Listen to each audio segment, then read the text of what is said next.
Olá, boa noite. Boa noite. Ministro do Supremo determina a quebra de sigilos bancário e fiscal de Aécio Neves. O tucano é acusado de receber R$2 milhões da JBS Friboi. Operador de ex-governador do Rio fecha a delação e confirma que gerenciava propina a Sérgio Cabral. E PMDBista admite gasto não declarado de R$100 milhões em campanha.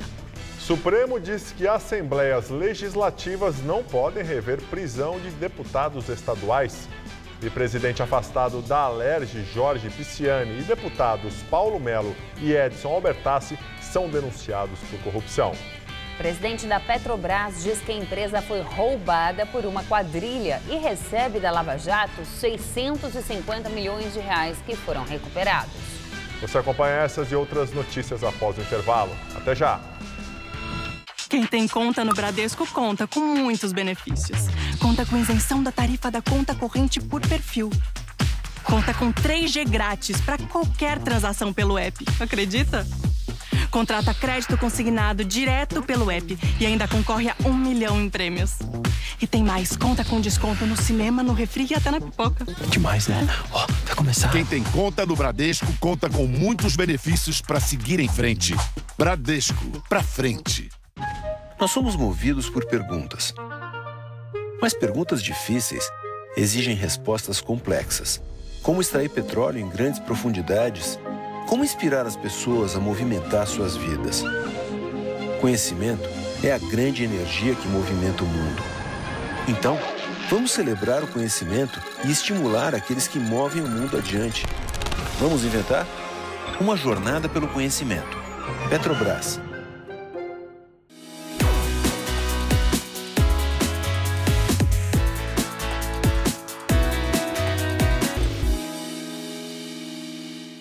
Olha o que você não pode fazer quando sofre com varizes. Ficar em pé muito tempo? Não. E mostrar as pernas, hein? Dá até vergonha, não dá? Agora, veja o que você pode fazer quando toma varicel. Eu posso andar o dia inteiro e não sinto mais dor nas pernas. Com apenas um comprimido ao dia de varicel, você alivia as dores, a sensação de peso e o cansaço nas pernas provocados pelas varizes. E com varicel creme, você ainda hidrata profundamente as suas pernas. Com varicel, você pode. Tá a fim de escrever a sua própria história? Que tal dirigir a sua própria vida? Então corre pra cá, que a sua hora chegou. Bem-vindo ao Mundo Casper, o lugar certo para você pensar, criar e questionar. Na Casper, razão e emoção se unem para fazer diferente, fazer melhor. E você? Aceita o desafio? Tem muita coisa nova te esperando por aqui. Faculdade Casper Libero. Vestibular 2018. Paixão por comunicação.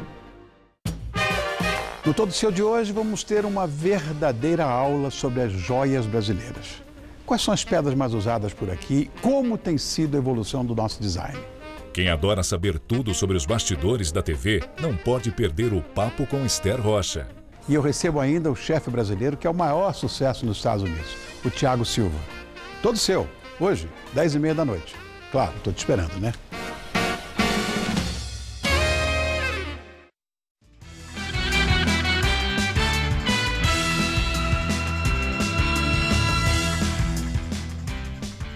O Ministério Público Federal denuncia o presidente afastado da Assembleia Legislativa do Rio, Jorge Pisciani, e os deputados Paulo Melo e Edson Albertassi, todos do PMDB. Os três estão presos num desdobramento da Operação Lava Jato. Jorge Pisciani é acusado de receber sozinho cerca de 50 milhões de reais de propina da FETranspor, Federação das Empresas de Ônibus do Rio. Segundo a denúncia, Pisciani tinha posição de liderança no esquema, que também tinha participação dos deputados Paulo Melo e Edson Albertassi, todos do PMDB. No caso de Paulo Melo, a Procuradoria aponta um repasse de 54 milhões de reais. Os três deputados foram presos no dia 16 de novembro. No entanto, no dia seguinte, saíram da cadeia e encarcerados novamente no dia 21 por ordem do Tribunal Regional Federal da 2ª Região. O trio cumpre prisão preventiva na cadeia pública José Frederico Marques, em Benfica, onde estão presos da Lava Jato, entre eles o ex-governador Sérgio Cabral. A denúncia envolve ao todo 19 pessoas. Estão na lista o filho de Pisciani, Felipe Pisciani, o ex-presidente da FETranspor, Lelis Teixeira, o empresário Jacó Barata Filho, conhecido como o Rei do Ônibus, e vários executivos da Odebrecht. O esquema tinha em Sérgio Cabral um elo. O ex-governador recebia e também pagava propina aos acusados. Todos serão investigados pelos crimes de corrupção passiva e ativa, lavagem de dinheiro e formação de organização criminosa. De acordo com o Ministério Público, a corrupção na Alerj segue viva e em franca atividade, mas os procuradores não divulgaram os nomes de supostos envolvidos da atual bancada para não atrapalhar as investigações. Para a Procuradoria, o que se verificou até agora na Operação Cadeia Velha é, na verdade, parte de um único esquema formado pela mesma organização criminosa que atuava desde os anos 90. Segundo as investigações, o estado do Rio de Janeiro já deixou de arrecadar 183 bilhões de reais em decorrência do mega esquema de corrupção. Os deputados negam as acusações. O doleiro Álvaro Novis e o operador Edmar Dantas, delatores da Lava Jato, afirmaram que 26 empresas de ônibus do Rio pagaram ao todo 250 milhões de reais em propina a políticos do estado. O valor foi entregue no período entre janeiro de 2013 a fevereiro de 2016. Em decisão provisória, o Supremo diz que assembleias legislativas não podem rever prisão de deputados estaduais. O caso que motivou o julgamento foi a prisão preventiva de Jorge Pisciani, Paulo Melo e Edson Albertassi, todos do PMDB. De acordo com o entendimento da Corte, os parlamentares estaduais não têm as mesmas garantias dos deputados federais. No entanto, o julgamento foi suspenso devido à ausência dos ministros Luiz Roberto Barroso e Ricardo Lewandowski. Não há data para o assunto ser retomado. O operador de Sérgio Cabral, Carlos Miranda, fechou acordo de delação premiada com o Ministério Público Federal e confirmou que gerenciava propinas para o ex-governador do Rio. Segundo o novo delator, o PMDBista era conhecido como Cabra Macho na tabela de repasses apreendidas pela polícia. Carlos Miranda confirmou na delação premiada que empresas contratadas pelo Estado do Rio pagavam propina de 5% por contrato à organização criminosa chefiada por Sérgio Cabral. Ele é a primeira pessoa próxima do ex-governador do Rio a fechar acordo com o Ministério Público. Sérgio Cabral diz que Miranda mente para ter privilégios da justiça. Em novo depoimento ao juiz Marcelo Bretas, o ex-governador do Rio disse que a campanha dele em 2010 custou 100 milhões de reais a mais do que o declarado na época à Justiça Eleitoral. O PMDBista admitiu novamente que captou recursos via Caixa 2, mas negou o recebimento de propina. Segundo a revista Veja, o ex-ministro Antônio Palocci, do PT, afirmou em delação premiada que o ditador líbio Muammar Gaddafi deu $1 milhão à campanha do ex-presidente Lula em 2002. A lei eleitoral proíbe dinheiro de procedência estrangeira, o que pode levar à cassação do registro do partido. De acordo com a revista, a doação teria sido feita por Gaddafi secretamente para financiar a campanha eleitoral do então candidato Lula. Muammar Gaddafi governou a Líbia por 42 anos. Ele era coronel do exército quando liderou um golpe em 1969. Gaddafi foi morto em 2011, durante o período que ficou conhecido como Primavera Árabe. Ele reprimiu os protestos, mas os opositores tomaram o controle da capital. Pouco depois, Gaddafi foi capturado, torturado e morto pelos rebeldes. Antônio Palocci negocia há 7 meses um acordo de delação premiada. Ele já foi condenado a 12 anos por corrupção passiva e lavagem de dinheiro.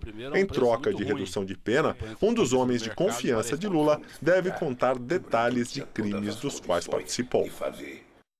O juiz Sérgio Moro mandou desbloquear o dinheiro da aposentadoria do ex-presidente Lula. O magistrado tinha mandado bloquear as contas do petista depois de condená-lo no processo do triplex em Guarujá.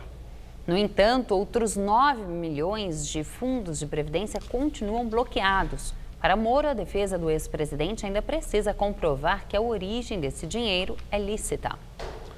Petrobras recupera quase 654 milhões de reais com acordos de delação e leniência firmados na Operação Lava Jato. Segundo o Ministério Público, esta é a maior quantia já recuperada em uma investigação criminal no país. O anúncio foi feito em uma cerimônia em Curitiba que contou com a presença do presidente da Petrobras, Pedro Parente. Dada a relevância dos recursos, pode sim nos ajudar a ampliar ações, tanto na ação direta da empresa, a sua finalidade principal, que é na exploração de óleo e gás, como nas ações sociais. Com o repasse de hoje, o total de recursos devolvidos à Petrobras desde o início da Lava Jato chega a cerca de R$1,5 bilhão de reais. Apesar do resultado positivo, este valor representa 13% do total previsto nos acordos já feitos pelos investigadores de Curitiba e Brasília.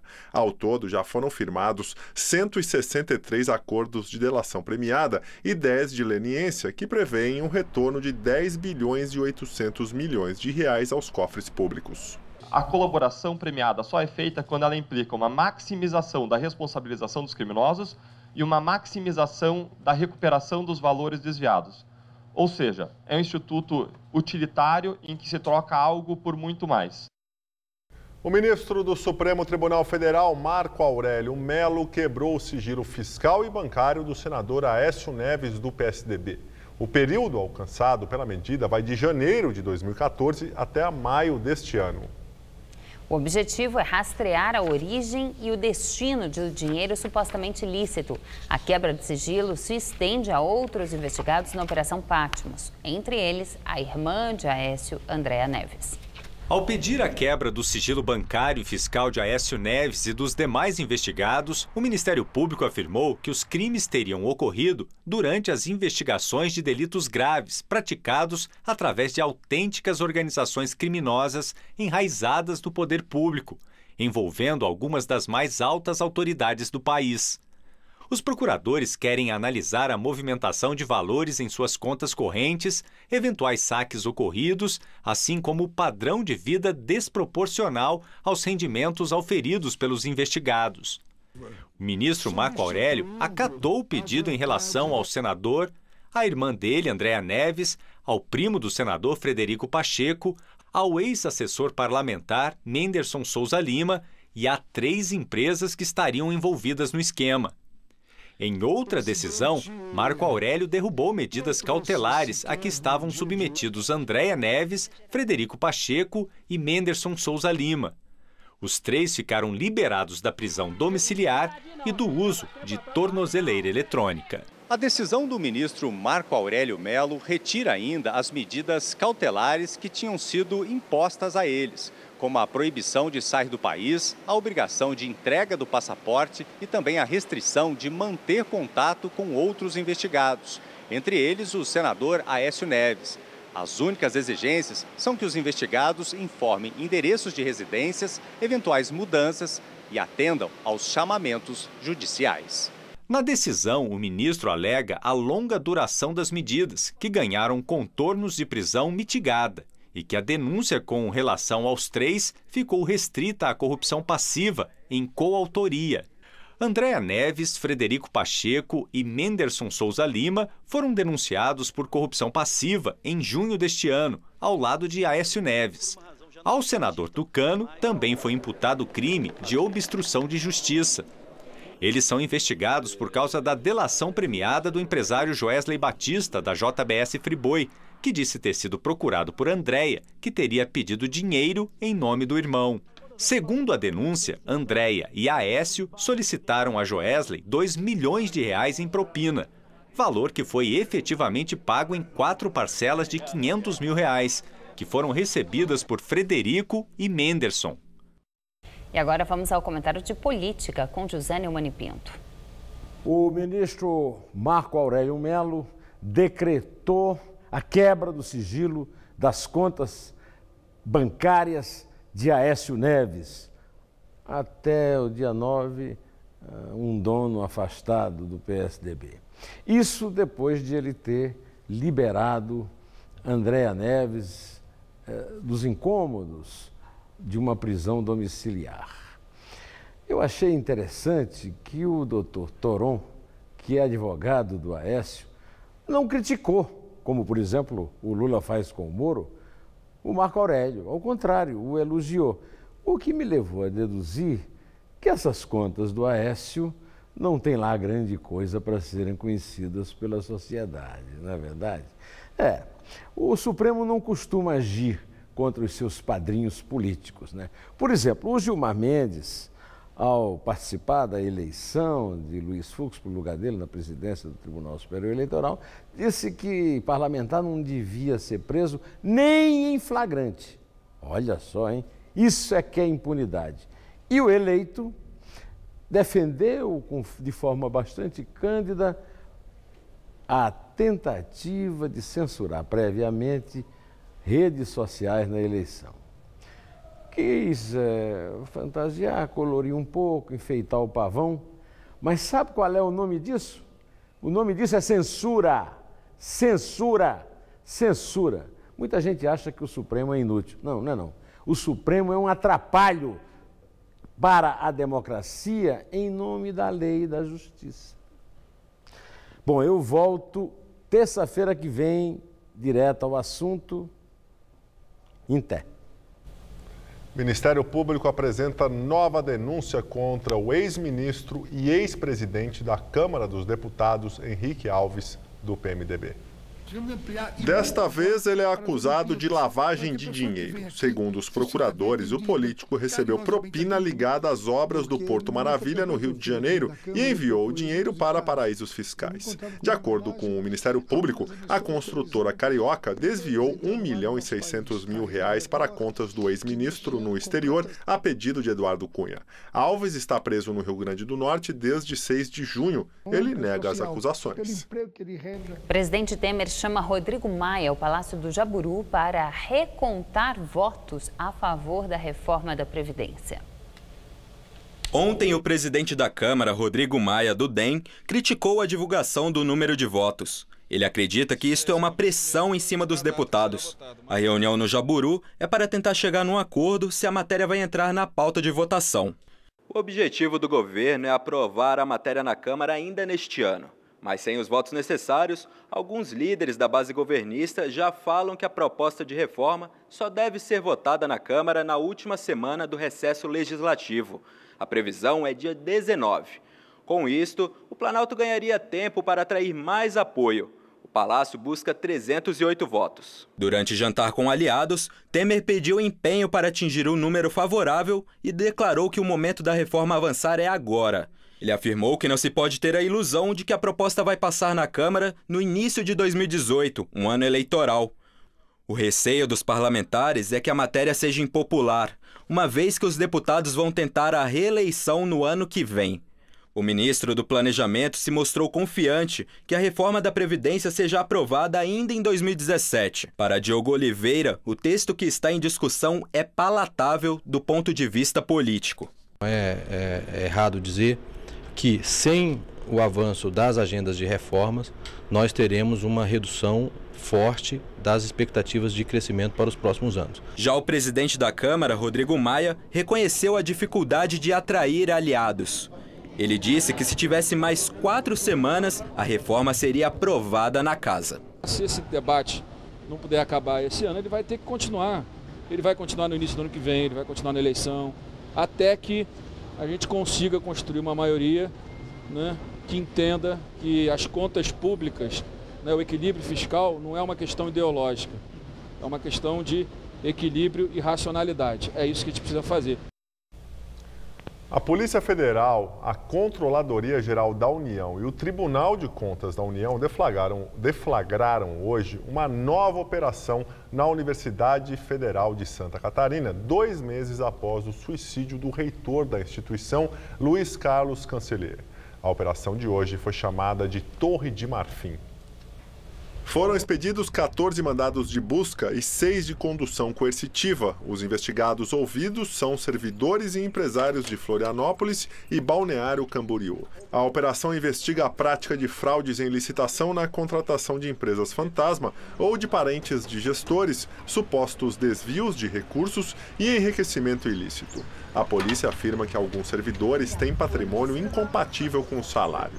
Em um caso, o investigado tem média salarial de R$17 mil e patrimônio de cerca de R$7 milhões. A gente tem a situação de que geriu muito dinheiro, é servidor federal, de dedicação exclusiva, e o patrimônio não é compatível. Por isso que foram chamados hoje, por isso que estão sendo ouvidos aqui para explicar essa situação, para explicar para a gente como é que eles conseguiram esse patrimônio. Os suspeitos podem responder por crime licitatório, peculato, lavagem de dinheiro e atos de improbidade administrativa. A polícia informou ainda que a investigação não tem relação com a Operação Ouvidos Moucos, que apura desvio de dinheiro de cursos à distância oferecidos pela Universidade Federal de Santa Catarina.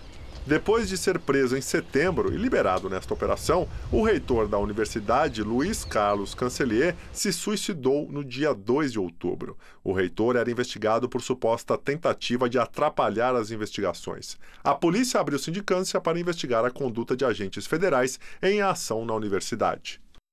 Em nota, a Universidade Federal de Santa Catarina afirmou que todo e qualquer ato irregular deve ser rigorosamente apurado, desde que seguidos os princípios da presunção da inocência e do direito à ampla defesa.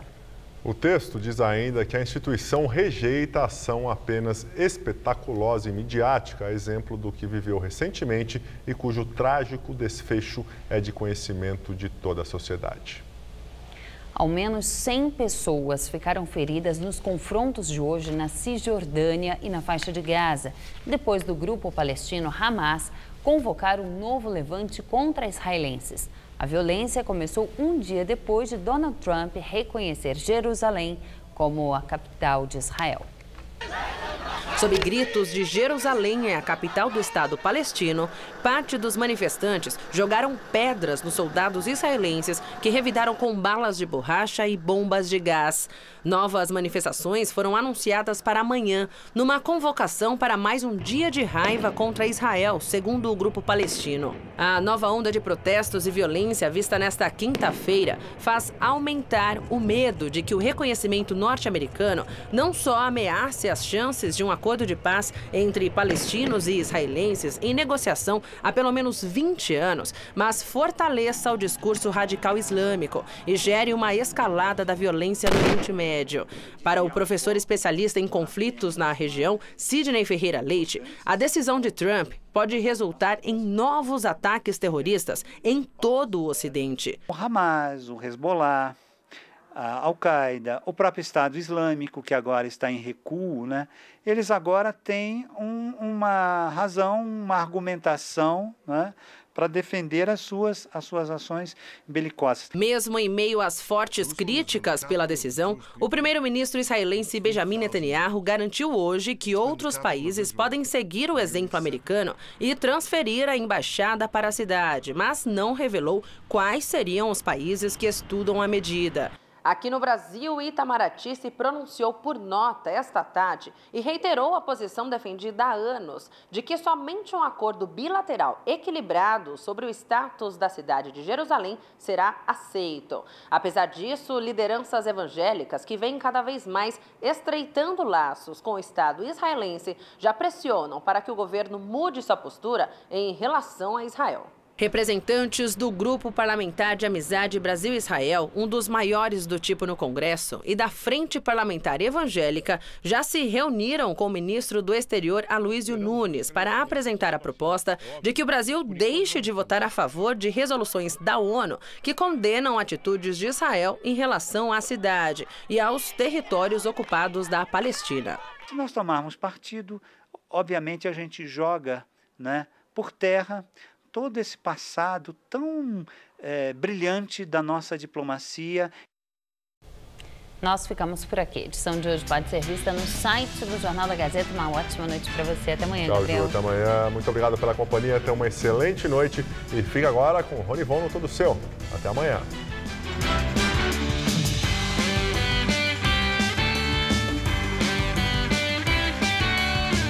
Os destaques do ano no mundo do futebol estão no Troféu Mesa Redonda, neste domingo, 21h30 da noite. Assista agora, todo seu.